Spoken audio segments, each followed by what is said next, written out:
Halo teman-teman semua, apa kabar? Semoga selalu diberi kesehatan, dilancarkan rezeki, dan dimudahkan segala urusan. Teman-teman, tadi kita baru belanja gula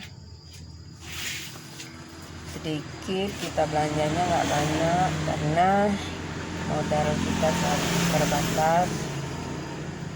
Jadi tadi kita hanya belanja gula 1 karung dan tahu palet. Ternyata gulanya sekarang sudah agak turun. Tapi kalau kita ngambil gencer, gulanya itu kalau di tempat saya motornya 13.500, karena beberapa minggu kemarin itu saya belanjanya gula hanya ngambil sedikit-sedikit saja dari grosir yang ada di tempat kita. Dan tadi kita coba pesan, ternyata kalau per karung kita masih mendapat keuntungan 900 rupiah per kilonya, dan belum dipotong kantong atau karetnya.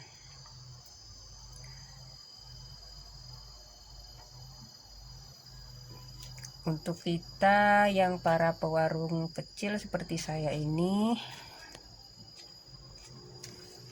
kita haruslah sangat pandai, maksudnya harus pintar-pintar menyiasati di mana kita harus belanja untuk warung kita, dan bagaimana cara kita menjualnya itu haruslah sangat diperhatikan, karena itu sangat membawa pengaruh besar bagi warung kita, apalagi bagi kita yang pemodal masih kecil seperti saya. Kalau kita belanjanya di tempat yang agak menawarkan harga tinggi, kita otomatis tidak bisa menjual dengan harga yang sama dengan para pewarung lain di tempat kita.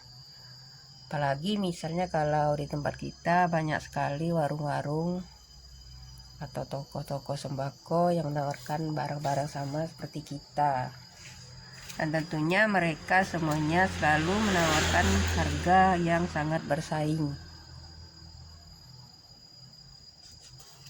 Bahkan kadang-kadang ada saja orang yang berani menjual kita pikir di bawah modal, tapi sebenarnya mungkin tidak juga, karena mereka mempunyai strategi lain yang kita tidak tahu. Dan juga cara kita memasarkannya juga haruslah dengan strategi yang menurut kita cocok kita terapkan di tempat kita berada, maksudnya di tempat kita masing-masing. Dan kalau di tempat saya ini, saya perhatikan, saya memilih cara seperti ini, seperti tradisional. Dengan seperti ini, menurut saya para ibu-ibu yang ingin belanja dengan uang yang sedikit dan pas-pasan, mereka bisa belanja dengan harga yang sedikit, dengan uang sedikit maksudnya.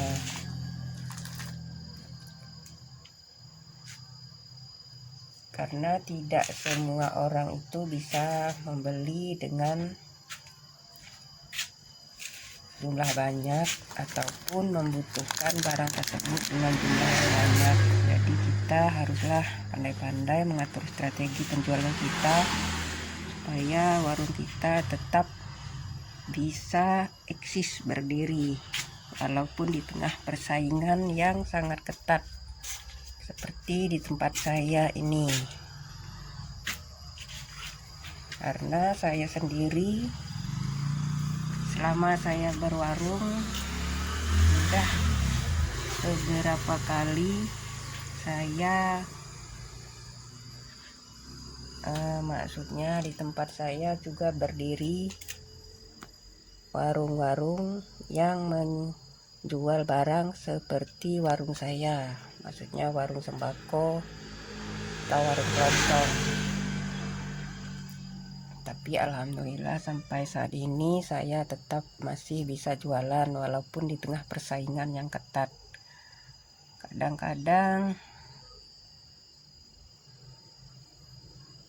kita agak tertekan juga dengan persaingan, apalagi kalau buka warungnya itu di depan kita atau di samping kita yang sangat dekat dengan jumlah penduduk yang sedikit.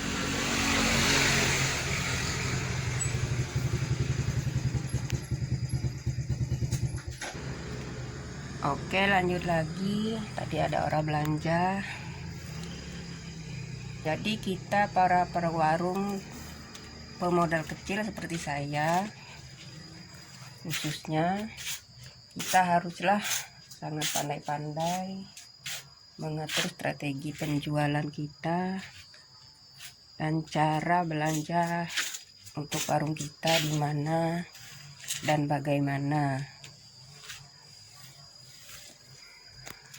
Karena terkadang kita melihat ada teman kita yang menjual sesuatu barang kayaknya sangat laris, kita juga tertarik. Padahal terkadang di tempat kita barang itu tidak begitu laku, jadi kita tidak harus tergiur menjual barang seperti yang mereka jual, karena di tempat kita belum tentu barang itu sangat laku. Jadi kita tidak harus meniru-niru gitu saja orang lain.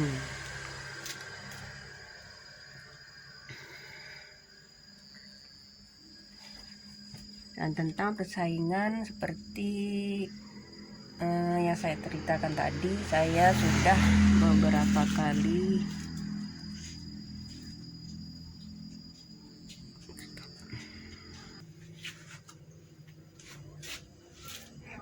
lanjut tadi kita curhatan kita tadi ya, maaf ya sedikit curhatan sedikit dan hanya berbagi kisah aja, nggak ada maksud apa-apa. Tentang persaingan tadi ya, dulu maksudnya saya sudah beberapa kali di tempat saya berdiri juga warungnya sama persis dekat saya. Terkadang kita waktu mereka berdiri tentunya mereka selalu menawarkan barang harga yang murah dibanding kita ya. Jadi sebagai pewarung yang sudah lama, kita terkadang terpaksa mengikuti harga mereka juga, dan tentunya kita harus pandai mengatur strateginya supaya kita tetap bisa bertahan. Dan di saat seperti itu kadang-kadang sangat banyak yang tidak enaknya yang kita rasakan sebagai pewarung yang sudah lama, karena terkadang dari mereka yang membuka warung di dekat kita, mereka kayaknya melihat-lihat ke warung kita dan tanya itu tanya ini, hanya sekedar ingin tahu harga jual kita. Nah itu menurut saya agak kurang enak juga ya untuk kita para pewarung yang disaingi. Tapi nggak apa-apalah, kita coba sabar aja dan kita tenang aja menyikapinya, tidak harus membuat kita marah juga. Kita santai aja, namanya berusaha, kerjaan apapun pasti ada aja masalah dan kendalanya. Dan namanya berwarung, tentu saja kalau tidak disaingi kita menyaingi. Mungkin itu yang terjadi di setiap kita membuat usaha. Hanya kita sebagai pelaku usaha harus pintar-pintar aja mengatur strategi dan selalu menyusun dan belajar dan terus belajar supaya kita tetap bisa selalu berjualan dan tetap berdiri kokoh walaupun apapun kendala dan keadaannya. Oke teman-teman, sekian dulu. Semoga bermanfaat. Dan maaf, tidak ada maksud apa-apa dalam video saya. Jadi siapapun, hanya sekadar cerita-cerita aja. Sekian dulu, semoga bermanfaat. Salam sukses selalu. Semoga selalu dilancarkan rezeki dan dimudahkan urusan kita. Dan kita selalu diberi kesehatan. Amin.